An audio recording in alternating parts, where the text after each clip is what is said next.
What if I told you that one of the most impactful leaders in his community, a man who ran nonprofits, not only in his local Hanover community, but also internationally, he never owned a home. He was in his 50s, highly respected, very mission driven, and self-employed.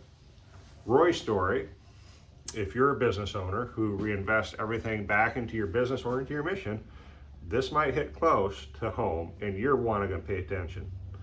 So Roy ran a nonprofit serving families in Hanover County, and he supported outreach in remote parts of Africa, helping out. That's exactly where he showed up with his finances. He was driven. Like many self-employed leaders, he invested heavily in his organization. He didn't prioritize paying himself consistently. He structured his business for his mission, not a mortgage qualification. And that's where the tension of most business owners and what they face. Because the tax return saves you money is often the same tax return that limits your buying power. And this is a really big deal. When we sat down first, Roy wasn't looking for a quick approval. He was wondering if homeownership was even realistic for him. Someone who had built their life around service. And this is what I told him. Hey, you don't have an income problem. You have a structure problem. And that changed everything, because self-employed buyers don't need hope, they need a strategy. Yes, he had a couple challenges. His income wasn't showing consistency. There were a few dings that he had to deal from earlier in life, but the core issue was his business wasn't thriving. His business was making an impact, but it wasn't thriving and optimizing his personal financial position. And that's incredibly common among entrepreneurs, nonprofit leaders, contractors, and consultants, anyone who builds something bigger than themselves. And he was building it. So instead of forcing him into a transaction, we built a plan. 2 years. Over 2 years, we adjusted how he paid himself. We structured income intentionally. We timed the tax return strategically. He attended a couple workshops. He committed to the process, not because he had to, but because he decided that his family deserved the stability that he was trying to help others with in his service. And this is where the difference began changing, because we weren't chasing a pre-approval anymore. We were building a foundation. And Roy, he just wasn't in a rush. He prepared. Now, here's what most people won't tell you. The mortgage process was built for W-2 employees. Consistent salary, consistent and predictable pay, clean documentation. But self-employed buyers, you guys are living in the nuance. Variable income, strategic write-offs, mission-driven statement, leveraging income over here, all sorts of stuff that you have to do. You just don't fit into a perfect little box. You need someone who understands how to read the story behind your numbers.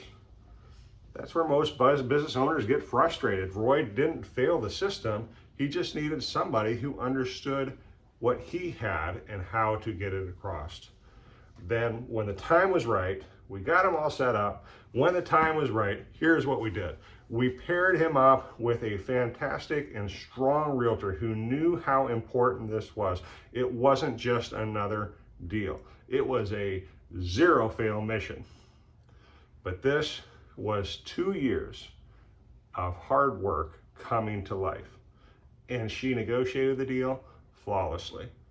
And when you project preparation and you protect the preparation that we put in place, you negotiate differently as an agent to help this buyer get across the finish line. On closing day, man, Roy didn't just become a homeowner.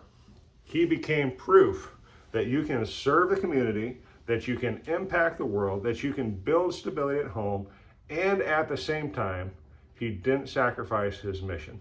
He actually strengthened it. So there's a lesson in this. If you're self-employed and feel like your income is too complicated, your tax returns don't tell the full story, you can reinvest so much that there's nothing left on paper, you're not behind. You just need structure. Roy was a hero. He committed, he adjusted, he followed the plan. My role, I just guided him. I gave him the strategy. I let him tell what he needed to as far as the truth, even though the timeline wasn't 30 days, because homeownership for business owners isn't about rushing it. It's about positioning.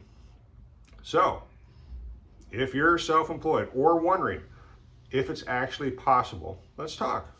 Let's not force a transaction, but let's build a plan that works, because sometimes the most powerful isn't can I buy now, it's what do you need to change for you to win.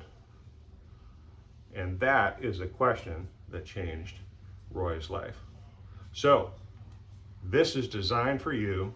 Please send me a note, hit me a subscribe, do a follow, set up a time on my Calendly, and let's meet and help you get set up for success.